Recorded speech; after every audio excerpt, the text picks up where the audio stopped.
जय हिंद दोस्तों, बहुत बहुत स्वागत है आप सभी का हमारे YouTube channel government job factory पर। तो लेकर आ गई हूं मैं डेली करंट अफेयर सेशन। आज है 6 फरवरी 2025 और हम बात करने वाले हैं कुछ इंपॉर्टेंट करंट अफेयर्स के बारे में जो आपके आने वाले किसी भी कॉम्पिटिटिव एग्जाम्स के लिए काफ़ी हेल्पफुल हो सकती है। तो चलिए मैं शुरुआत करती हूँ। पहला क्वेश्चन है हमारा, चंद्रयान से चुनाव तक पहल किसके द्वारा शुरू की गई है। ठीक है, चंद्रयान से चुनाव तक पहल जो है ये किसने शुरू की है। तो ऑप्शन है इसरो, भारतीय चुनाव आयोग, नीति आयोग या राष्ट्रीय अंतरिक्ष अनुसंधान केंद्र। तो सही उत्तर है यहाँ हमारा ऑप्शन बी, भारतीय चुनाव आयोग। ठीक है, भारतीय चुनाव आयोग ने मौजूदा विधानसभा चुनावों के दौरान पश्चिमी दिल्ली के मतदाताओं का उत्साह बढ़ाने के लिए ये चंद्रयान से चुनाव तक की पहल शुरू की है। ठीक है, और इसका उद्देश्य यही है कि भारत की अंतरिक्ष उपलब्धियों, विशेष रूप से जो चंद्रयान मिशन था उसकी सफलता जो मिली है, ठीक है, उसको लेकर उत्साह का लाभ उठाकर मतदाताओं को शामिल करना है। अगला प्रश्न है हमारे सामने, हाल ही में भारत सरकार ने विदेशी नागरिकों के लिए कौन सी नई वीजा कैटेगरी लॉन्च की है।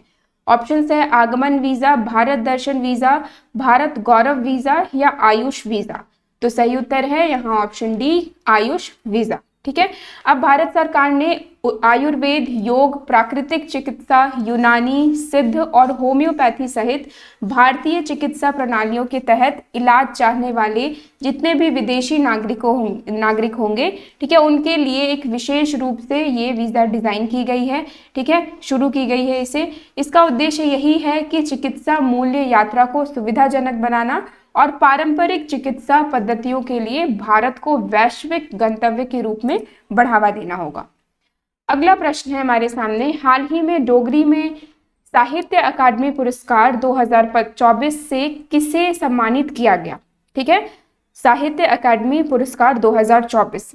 ऑप्शन है हमारे सामने चमन अरोड़ा, राजेंद्र यादव, अभिनव मुकुंद या राजन आनंद। तो सही उत्तर है हमारा ऑप्शन ए, चमन अरोड़ा। ठीक है, अब चमन अरोड़ा की जो पुस्तक थी टिकहोर अश्वत्थामा के लिए इनके मरने के बाद, ठीक है, डोगरी में साहित्य अकादमी पुरस्कार 2024 से इन्हें सम्मानित किया गया। यह मान्यता 4 फरवरी 2025 को इसकी घोषणा की गई है और साहित्य अकादमी पुरस्कार का हिस्सा है जो विभिन्न भाषाओं में साहित्य, भारतीय साहित्य में योगदान का सम्मान करता है। अगला प्रश्न है, चिप डिजाइन के लिए NIELIT उत्कृष्टता केंद्र का उद्घाटन कहाँ किया गया। ऑप्शन से पटना, वाराणसी, लखनऊ या नोएडा। तो सही उत्तर है यहाँ हमारा ऑप्शन डी, नोएडा। ठीक है, अब इलेक्ट्रॉनिक्स और सूचना प्रौद्योगिकी मंत्रालय के सचिव S कृष्णन ने 5 फरवरी 2025 को नोएडा में चिप डिजाइन में NIELIT उत्कृष्टता केंद्र का उद्घाटन किया। ठीक है, उसका उद्देश्य यही है कि VLSI के क्षेत्र में सेमीकंडक्टर डिजाइन और विकास में भारत की क्षमता को और बढ़ाना है। अगला प्रश्न है, हाल ही में किसे ऑस्ट्रेलियाई क्रिकेट हॉल ऑफ फेम में शामिल किया गया। ऑप्शन है Michael woven, PAT Cummins, David Warner या विराट कोहली।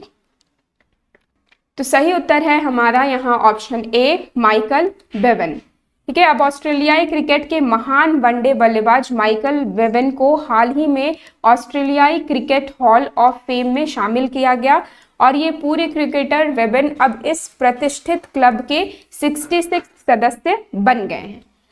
अगला प्रश्न है, किस भारतीय अमेरिकी संगीतकार को हाल ही में ग्रैमी अवार्ड 2025 से सम्मानित किया गया है। ऑप्शन है चंद्रिका टंडन, प्रीति पटेल, अनवर अली या अजय बजाज। तो सही उत्तर है हमारा यहाँ ऑप्शन ए, चंद्रिका टंडन। ठीक है, तो चंद्रिका टंडन को हाल ही में उनके एल्बम त्रिवेणी, ठीक है, इंपॉर्टेंट है, ये आपको याद रखना है, त्रिवेणी के लिए इन्हें ग्रैमी अवार्ड 2025 से सम्मानित किया गया है और यह पुरस्कार उन्हें बेस्ट न्यू एल्बम श्रेणी में प्रदान किया गया है। अगला प्रश्न है हमारे सामने, हाल ही में किस संगठन ने साबी नदी के प्रवाह की सफलतापूर्वक खोज की है। ऑप्शंस है भारतीय पुरातत्व सर्वेक्षण, राष्ट्रीय स्मारक प्राधिकरण, राष्ट्रीय जल विज्ञान संस्थान या Indian national trust for art and cultural heritage. तो सही उत्तर है यहाँ हमारा option D, Indian national trust for art and cultural heritage. ठीक है, तो इसने साहिबी नदी के प्रवाह का पता लगाया है। यह नदी राजस्थान से शुरू होती है और हरियाणा दिल्ली तक होकर गुजरती है। ठीक है, यह यमुना की एक सहायक नदी है। प्रदूषण और अतिक्रमण के कारण इसका जो प्रवाह है, ठीक है, वो बहुत कम हो चुका है और भारी बारिश के दौरान ही इसमें जल ग्रहण क्षेत्रों में ये बहती है, यानी कि ये एक सीजनल नदी है। ठीक है, बारिश के समय ही इसमें जल होता है और बाकी सीजन्स में ये नदी सूख जाती है। अगला प्रश्न है, किस संगठन ने नेशनल एग्रीकल्चरल कोड तैयार किया है? ऑप्शंस है National Bank for Agricultural and Rural Development, Indian Counselling of Agricultural Research, Bureau of Indian Standards या कृषि मंत्रालय। तो सही उत्तर है यहाँ option C, Bureau of Indian Standards. ठीक है, अब ब्यूरो ऑफ इंडियन स्टैंडर्ड्स ने नेशनल एग्रीकल्चरल कोड विकसित किया है और ये कोड जो है ये नेशनल बिल्डिंग और इलेक्ट्रिकल कोड्स के समान है। ठीक है, और इसका ये कृषि चक्र के सभी पहलुओं को कवर करेगा। ठीक है, ये जो नेशनल एग्रीकल्चरल कोड है ये सभी पहलुओं को कवर करेगा, जिसमें फसल चयन से लेकर उसके कटाई के बाद तक की जो भी प्रक्रिया होगी। ठीक है, इसे दो भागों में बांटा गया है। एक होगा कि सभी फसलों के लिए सामान्य सिद्धांत होंगे, ठीक है, नॉर्मल सी जो रूल्स होती है, प्रिंसिपल्स, वो होंगे, और धान, गेहूं, तिलहन और दालों के लिए फसल विशिष्ट मानक होंगे। ठीक है, इसका उद्देश्य क्या है? किसानों, विश्वविद्यालयों और कृषि अधिकारियों को मार्गदर्शन प्रदान करना। अगला प्रश्न है, दीपा कर्माकर जिन्होंने हाल ही में अपनी सेवानिवृत्ति की घोषणा की है, वह किस खेल से जुड़ी थी? ऑप्शन से जिम्नास्टिक, बैडमिंटन, हॉकी या टेनिस। तो सही उत्तर है हमारा ऑप्शन ए, जिम्नास्टिक। ठीक है, अब इन्होंने 2024 में राष्ट्रमंडल खेलों में कांस्य पदक जीता था और 2018 में तुर्की में विश्व कप में स्वर्ण पदक जीता। ठीक है, साथ ही 2024 में ताशकंद, उज्बेकिस्तान में एशियाई महिला कलात्मक जिम्नास्टिक चैंपियनशिप में भी इन्होंने स्वर्ण पदक जीता था। अगला प्रश्न है, हाल ही में किस संगठन ने state of global water resources report प्रकाशित की है?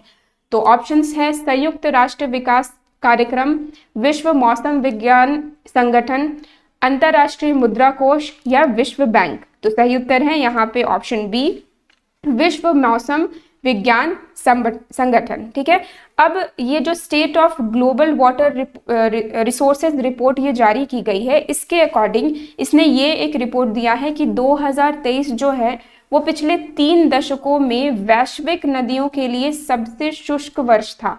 ठीक है, मतलब सबसे सूखा वर्ष था ये। ठीक है, पिछले 5 वर्षों में नदियों और जलाशयों में सामान्य से भी कम जल प्रवाह देखा गया है। ठीक है, ये सारी इस रिपोर्ट्स के अकॉर्डिंग कही गई है यहाँ पे। 2023 में सभी ग्लेशियर क्षेत्रों में बर्फ की हानि हुई है और साथ में 50 वर्षों से सबसे बड़ी हानि से माना जा रहा है।